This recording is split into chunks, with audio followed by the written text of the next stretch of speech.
الحمدللہ رب العالمین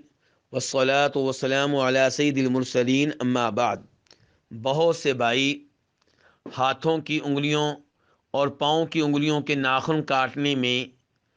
ترتیب کے بارے میں سوال کرتے ہیں کہ ان میں کون سی ترتیب کو اختیار کیا جائے، کس انگلی کے ناخن پہلے نمبر پہ کاٹے جائیں گے اور کون سی انگلی کے ناخن دوسرے، تیسرے، چوتھے اور پانچویں نمبر پہ کاٹے جائیں گے۔ تو گزارش یہ ہے کہ شریعت نے ناخن کاٹنے کا حکم دیا کیونکہ ہمارا دین طہارت، نظافت، صفائی اور پاکیزگی والا دین ہے، اور وہ ہمیں ایسے امور سے بچاتا ہے جن امور میں گندگی اور غلاظت اور پلید چیزوں سے واسطہ پڑے۔ لیکن نبی صلی اللہ علیہ وسلم نے ہاتھوں کی انگلیوں کے ناخن کاٹنے میں کوئی مخصوص ترتیب نہیں بتائی، اور نہ ہی اس بارے میں کوئی حدیث آپ سے ثابت ہے۔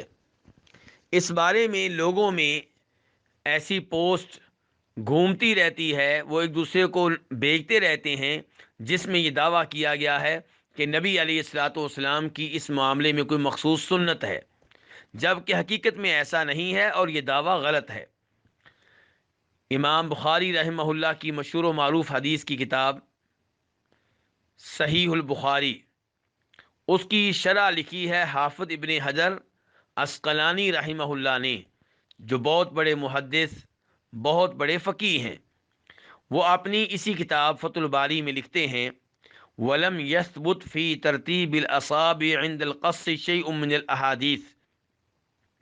کہ انگلیوں کے ناخن کاٹتے ہوئے کون سی ترتیب اختیار کی جائے، اس بارے میں کوئی بھی چیز نبی صلی اللہ علیہ وسلم کی کسی حدیث سے ثابت نہیں ہے۔ بلکہ اسی کتاب میں وہ یہ بھی ذکر کرتے ہیں کہ امام ابن دقیق العید نے ان لوگوں کے اوپر تنقید کی جنہوں نے اس معاملے میں مخصوص ترتیب بتائی اور اسے شریعت کی طرف منسوب کیا۔ اور امام ابن دقیق العید کہتے ہیں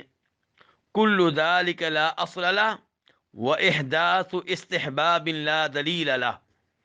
کہ مخصوص ترتیب اس معاملے میں بتانا اس کی کوئی دلیل نہیں ہے، اور یہ دعویٰ کرنا کہ جو مخصوص ترتیب ہم بتا رہے ہیں یہ نبی علیہ الصلاۃ والسلام کی سنت ہے، اس کی بھی کوئی دلیل نہیں ہے۔ وَهُوَ قَبِيحٌ عِندِي، اور وہ کہتے ہیں کہ یہ کام میرے نزدیک قبیح کام ہے، برا کام ہے، غلط کام ہے۔ اللہ رب العزت سے دعا ہے کہ وہ ہمیں دین کے مسائل احتیاط کے ساتھ بتانے کی توفیق دے، اور اللہ تعالی ہمیں ان میں سے بچائے جو اپنی طرف سے کئی باتیں دین کی طرف منسوب کر دیتے ہیں اور انہیں نبی علیہ الصلاۃ والسلام کی سنت کا نام دیتے ہیں۔ وآخر دعوانا الحمد للہ رب العالمین۔